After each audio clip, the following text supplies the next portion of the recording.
Hello friends, welcome to Vedang academy. आज के इस वीडियो में हम प्रागैतिहासिक काल और हड़प्पा सभ्यता के बारे में डिस्कस करेंगे। दृष्टि सामान्य ज्ञान की जो बुक है उसका ऑडियो लेक्चर में ये हमारा दूसरा लेक्चर है। तो चलिए फ्रेंड्स, वीडियो को शुरू करते हैं। सबसे पहले बात करते हैं हम प्रागैतिहासिक काल की। तो प्रागैतिहासिक काल जो है से मानव सभ्यता के आरंभ में इतिहास को पूरा पाषाण काल, मध्य पाषाण काल और नव पाषाण काल में विभाजित किया गया है। तो देखिए फ्रेंड्स, हमें पूरा पाषाण काल, मध्य पाषाण काल, नव पाषाण काल में याद क्या रखना है, तो इनमें क्या क्या खोज हुई और क्या क्या चीज़ें हमें मिली है जो इन पर्टिकुलर एरा से बिलोंग करती है, तो उनको हमें याद रखना है। इसी पे बेसिस पे क्वेश्चंस बनते हैं। तो सबसे पहले पूरा पाषाण काल की बात करें तो आरंभ से जो 10,000 ईसा पूर्व का काल कहा जाता है उसे पूरा पाषाण काल कहा जाता है। तो आँख का आविष्कार, होमोसेपियंस जैसे ज्ञानी मानव कहा जाता है उसे इंग्लिश में होमोसेपियंस कहते हैं, कि उदय का काल इसी में हुआ। आँख का आविष्कार जरूर याद रखिएगा, पूरा पाषाण काल। पूरा पाषाण कालीन स्थल में भीमबेटका, रायसेन जो मध्य प्रदेश की जो है वो इम्पोर्टेंट हो जाता है। तो आप लोग याद रखिएगा MPPSC के लिए कि जो भीमबेटका है वो रायसेन ज़िले में है, फर्स्ट बात। और सेकंड बात ये है कि ये पूरा पाषाणकालीन स्थल है। आपको महाभारत के भी इसमें भीमबेटका में साक्ष्य मिलेंगे, वो कहा जाता है। इसके बाद बात करें तो रॉबर्ट ब्रूसफूट ने सर्वप्रथम 1863 ईस्वी में भारत में पूरा पाषाणकालीन जो औजार थे इनकी खोज की थी। तो आप रॉबर्ट ब्रूसफूट को याद रखिएगा, पूरा पाषाण के जो खोजकर्ता थे वो यही थे। इसके बाद बात करें हम मध्य पाषाण काल की, तो मध्य पाषाण कालीन जो है 900 ईसा पूर्व से 4000 ईसा पूर्व के बीच माना जाता है। इसमें मध्य पाषाण काल में पत्थरों के बहुत छोटे छोटे औजार मिले हैं। जो पत्थर थे पहले मोटे बनाए जाते थे फ्रेंड्स, तो इस टाइप के पत्थर थे, फिर इन्हें तीखा करके अच्छे से शेप दिया गया और ये आकार में छोटे होने लगे। फिर मध्य प्रदेश के आदमगढ़ और राजस्थान के बागोर नामक जो जगह हैं वहाँ वो कौन सी है, मध्य पाषाणकालीन स्थल है।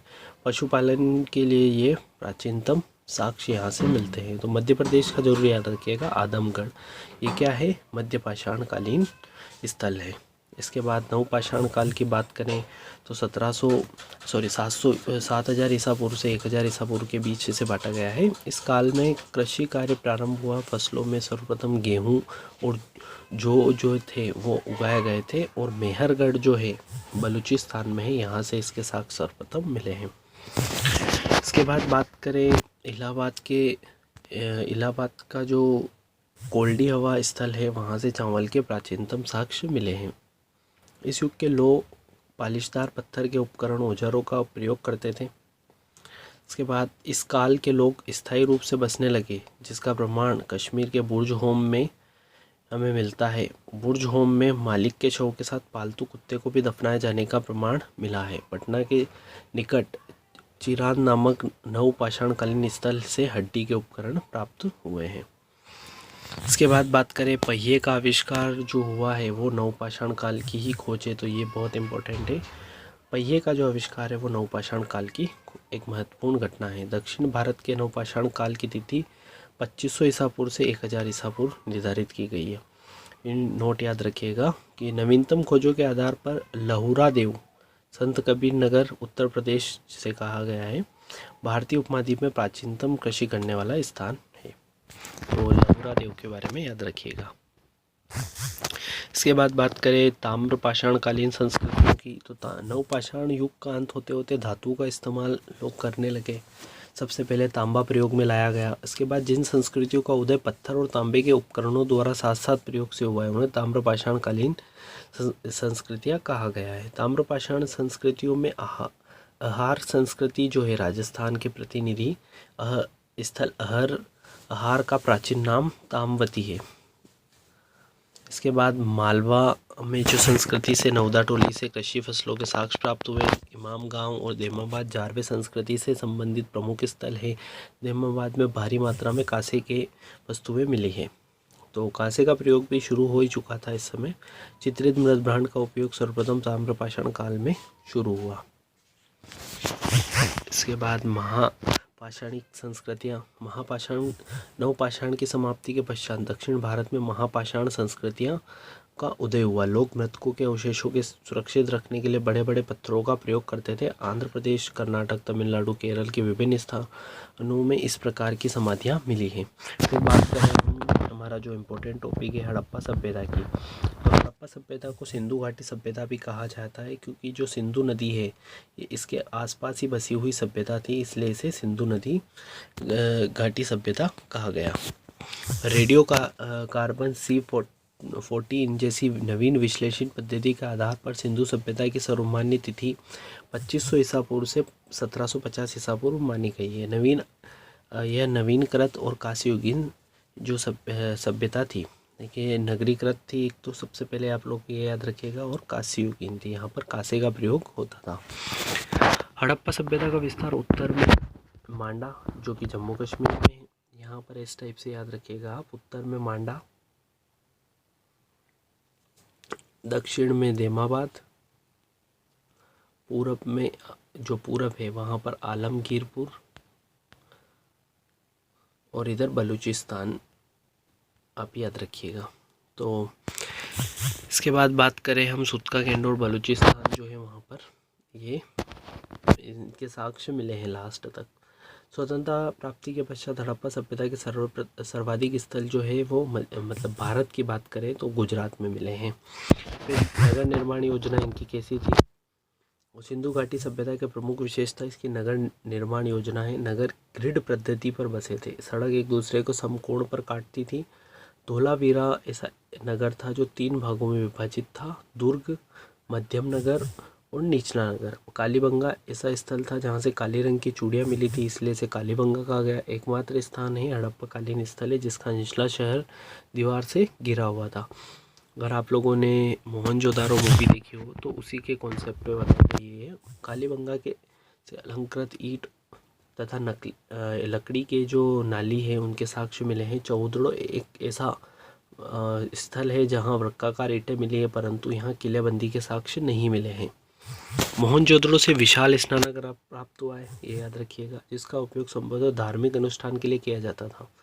इसकी लंबाई, जलाशय की जो लंबाई थी वो 11.88 मीटर, 7.01 मीटर चौड़ा और 2.43 मीटर गहरा था। मोहनजोदड़ो की सबसे बड़ी इमारत अन्न कोठार है। सिंधु सभ्यता के नगरों में किसी मंदिर के अवशेष नहीं मिले हैं।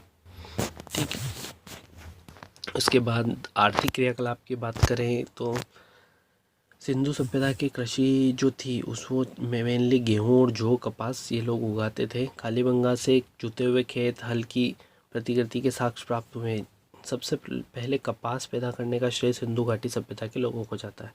और वर्ल्ड की बात करें तो वर्ल्ड जो था वहाँ वर्ल्ड में चीन ने सबसे पहले कपास उगाया था। अभी चांद पर भी चीन ने कपास उगाया है। लोथल और रंगपुर से धान की भूसी प्राप्त हुई है। यद्यपि हड़प्पा संस्कृति कांस्ययुगीन संस्कृति थी, तथापि अधिकांश औजार पत्थर से ही बने थे। हड़प्पाई लोग गाय, भैंस, बकरी, बैल, भेड़ इत्यादि पशु पालते थे। कुबड़ वाला सारण जो था महत्वपूर्ण पशु था यहाँ का। देखिए यहाँ की जो सभ्यता थी अश्व केंद्रित नहीं थी, मतलब यहाँ पर घोड़े होने का कोई खास साक्ष्य मिलता नहीं है, अवशेष प्राप्त हुए हैं बस। लोथल से एक गोदीवाड़ा प्राप्त हुआ है। चौधड़ो और लोथल में मनका बनाने का कारखाना है। सिंधु सभ्यता के लोग लेन देन में वस्तु विनिमय प्रणाली प्रचलित थी। हड़प्पावासी लोग मापतोल के लिए 16 और उसके आवर्तकों को व्यवहार में लाते थे। इसके बाद बात करें मेसोपोटामिया से सम्राट सारगोन के अभिलेख से हड़प्पाई व्यापार के प्रमाण मिलते, जिसमें कहा गया है कि दिलमन जिसे बहरीन, मकन जिसे मकरान और मेलुआ जिसे हड़प्पा के व्यापारी यहाँ पर जहाज लाते हैं। तो कौन कौन सी चीज़ें हड़प्पा सभ्यता में कहाँ कहाँ से मंगाई जाती थी, तो सोना कर्नाटक, अफ़गानिस्तान, ईरान, चांदी ईरान, अफ़गानिस्तान, और ये आप लोग देख लीजिएगा। उसके बाद बात करें हम सामाजिक राजनीतिक जीवन की, तो मात्र सत्तात्मक प्रतीत होता है। देखिए स्पष्ट प्रमाण नहीं मिले हैं। राजनीतिक स्वरूप का कोई स्पष्ट ज्ञान हमें नहीं है। संभवतः वणिक समुदाय से शासन चलाते थे, जो बड़े व्यापारी थे वही यहाँ पर शासन संभालते थे।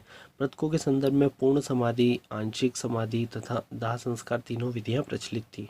हड़प्पा से R37 कब्रिस्तान मिला है, ये आप लोग याद रखिएगा। लोथल कालीबंगा से युग्मित शवाधान प्राप्त हुए जिसमें सती प्रथा के प्रचलन का आभास मिलता है। धार्मिक मान्यताओं की बात करें तो देखिए हड़प्पा मूर्तिका में स्त्री के गर्भ से पौधे को निकलते हुए दिखाया गया है। इस बात का प्रमाण है कि ये जो हड़प्पाई लोग थे वो धरती को उर्वरा की देवी समझते थे। सिंधु सभ्यता में वृक्ष पूजा तथा पशु पूजा भी प्रचलित थी। स्वास्तिक चिन्ह संभवतः जो स्वास्तिक चिन्ह हम बनाते हैं फ्रेंड्स इस टाइप का, वो हड़प्पा ही सभ्यता की देन है। मोहनजोदड़ो से प्राप्त एक मोहर में चित्रित देवता को पशुपति शिव बताया गया है, जिसके चारों ओर हाथी, गेंडा, व्याघ्र और भैंसा विराजमान है। लोथल और कालीबंगा में से अग्नि वेदिकाएँ प्राप्त होती हैं। इसके बाद लिपि, मुहर और मृण मुद्रिकाएँ जो थी वो उनके बारे में बात करें तो लिपि होती थी वो एक तरह से इस पहले दाएं से बाएं लिखी जाती थी, मतलब पहले इस टाइप से लिखी जाती थी, फिर दूसरी लाइन इस टाइप से लिखी जाती थी। तो इसी टाइप की लिपि थी जिसे प्रोस्टोफेडन शैली कहा जाता है।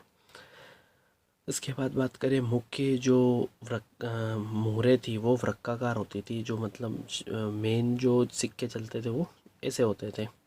उसके बाद सर्वाधिक जो मोहरों पर जो संख्या मिले, एक श्रृंगी पशु की आकृति मिली है उस पर। मोहनजोदड़ो में एक कांस्य निर्मित मृतिकी की मूर्ति भी प्राप्त हुई है। सिंधु प्रदेश से भारी संख्या में आँख में पकी मिट्टी से निर्मित मूर्तिकाएँ जिसे टेराकोटा कहा जाता है प्राप्त हुई है।